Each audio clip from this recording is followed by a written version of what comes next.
followers, this is your boy, Movie Maker Doug 55.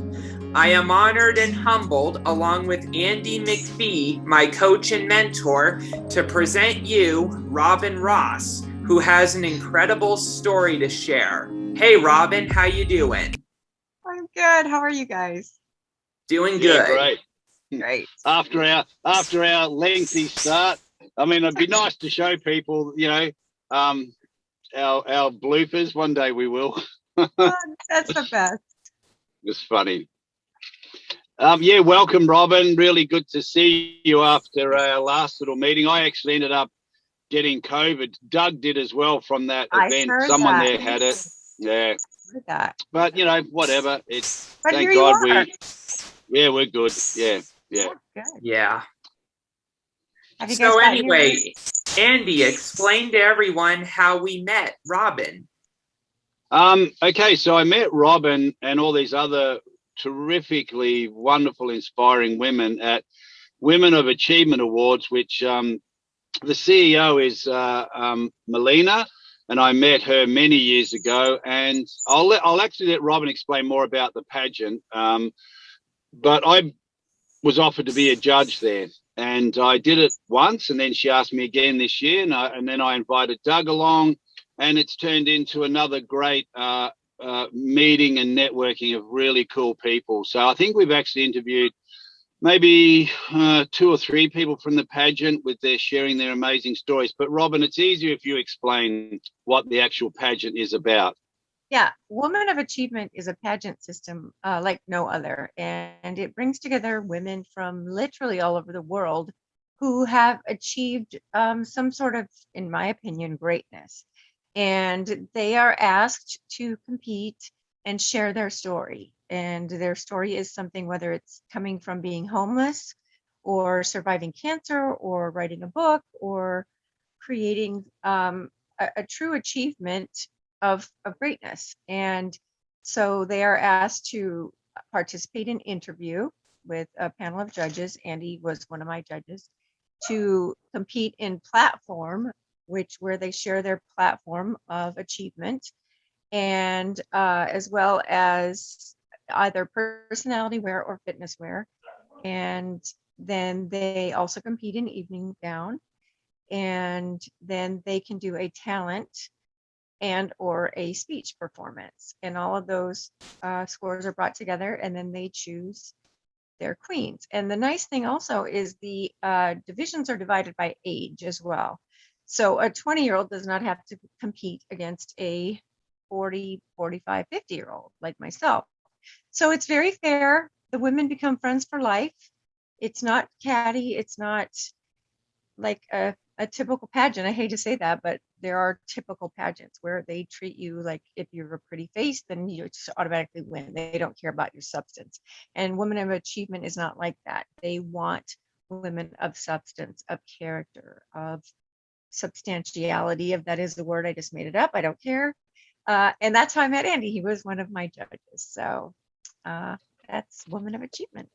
Yeah, it's awesome. It really is a great event. And just remarking on what you just said about with these other pageants, a lot of it's based on, I think it's changing possibly a little bit now, from the old style pageants. I hope so. I think it's changing a tiny bit, but I like to make it really clear that if people love those type of pageants, that's cool. There's view them, but this is for everyone. Yeah, and this is just really inspiring. To what I loved about it is seeing women get up and make fun of themselves, like whether they're singing and they know they're not the best singer, like me, I couldn't sing to save my life, or they are amazing singers, or they put on little performances, they do whatever, but they're ashamedly up there. There's just no fear, because what they've been through in life, this is just nothing. Yeah. To share, your creativity or whatever. It's just so inspiring to see women get up and just stand there in front of everyone and share their journey and bravely share it, and the difference they're making for everybody. So I'll hand it back to Doug, and he's going to ask some questions, and we can hear about your journey, Robin. All right. Right? Yeah, Woman of Achievement was great. It's really great that, everybody there was able to give so amazing speeches and even sing tremendously That was after the amazing. hardships they went through. Yeah. But you should believe that Andy is telling the truth when he says he can't sing because he keeps breaking the glasses in his house. Yeah.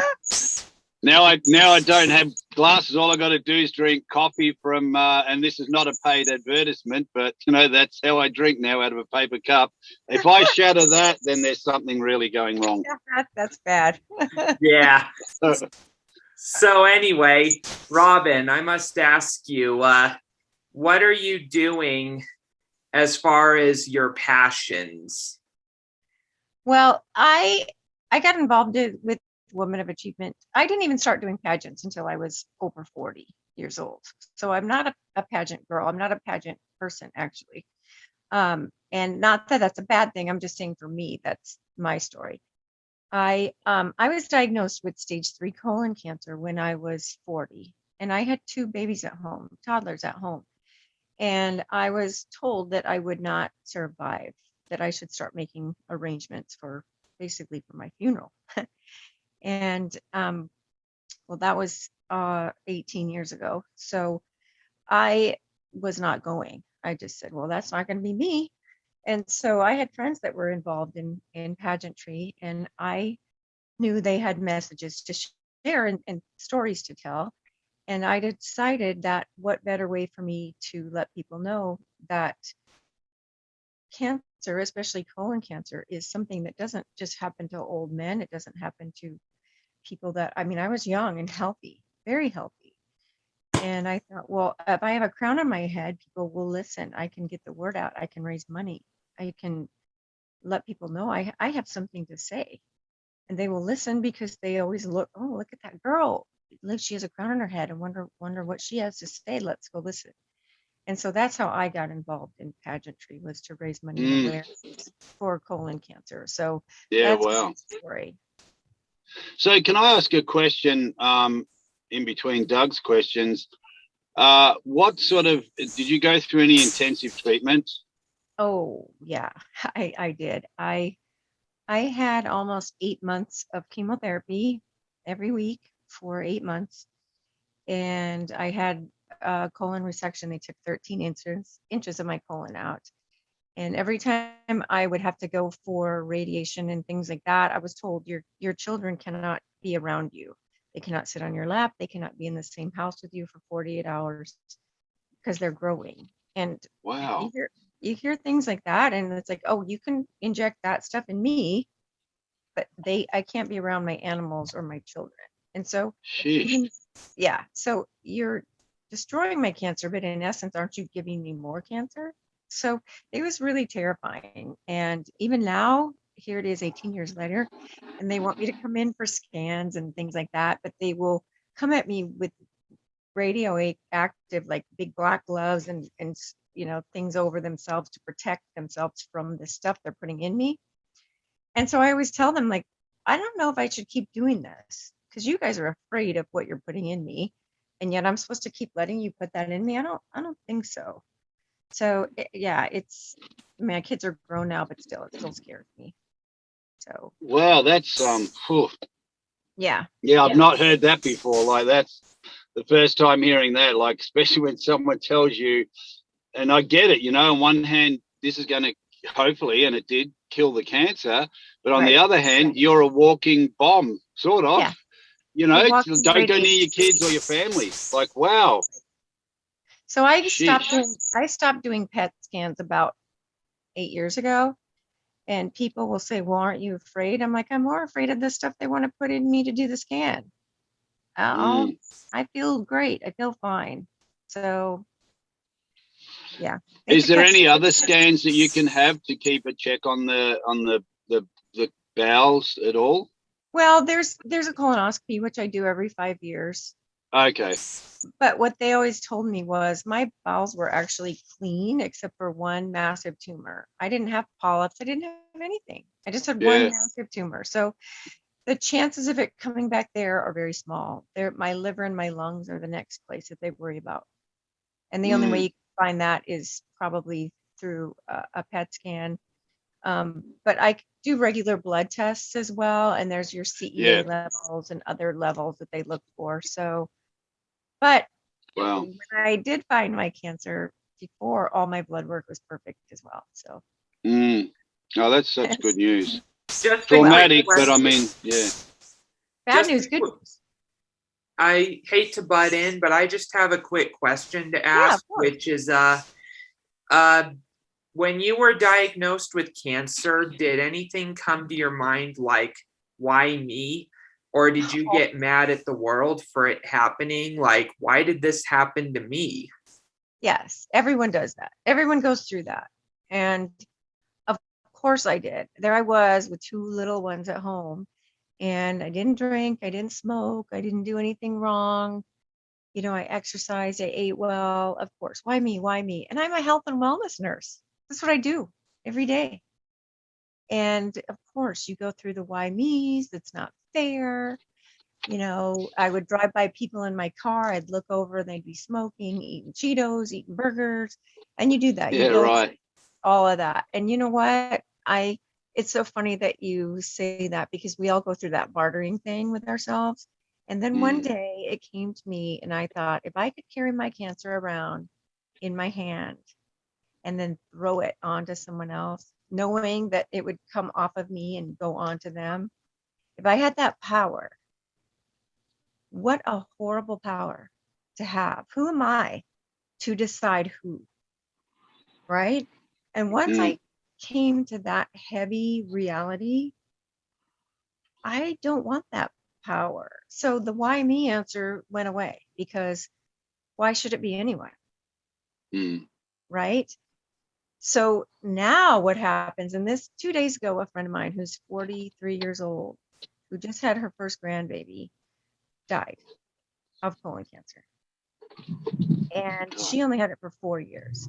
So instead of the why me, now I live with the why not me's.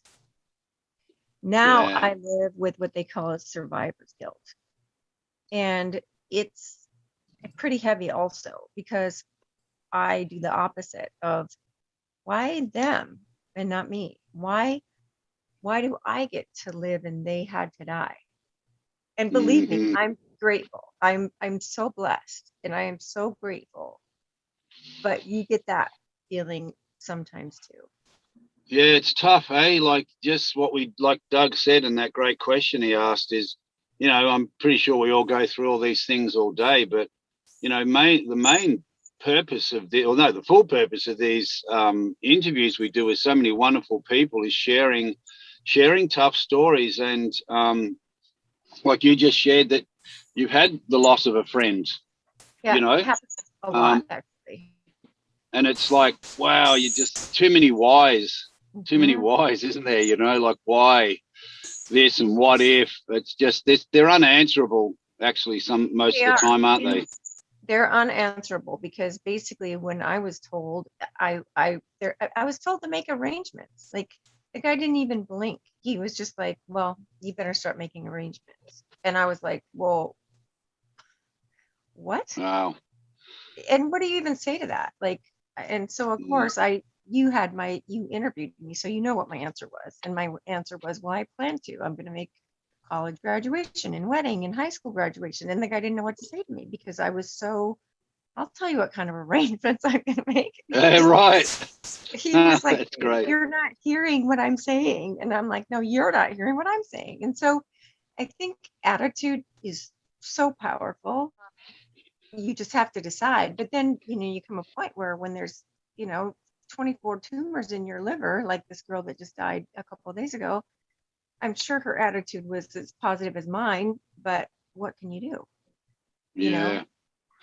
And something you brought up then, and God bless all the doctors for what they do, but and I'm not speaking for a doctor, it's only my view, and I could be totally wrong, so I don't want to offend anyone, but they seem to come across hard, but I guess they're dealing with this every day, Every day. every day. Every So day. they can't come in and try to be, hey, look, they just have to come in and say what they got to say. And I guess they get very similar answers back, but they don't get your answer back very many times. And that's probably why it sort of shocks them, you know? Yeah, they don't get my answer. They usually get people that just start crying and roll over. Yeah. And, but yeah, I mean, but then my second doctor, after that guy was gone, because I fired him, Yeah. he was a lot more positive, and he said, well, we're going to do everything we can do. And I'm like, well, good. That's what I want to hear.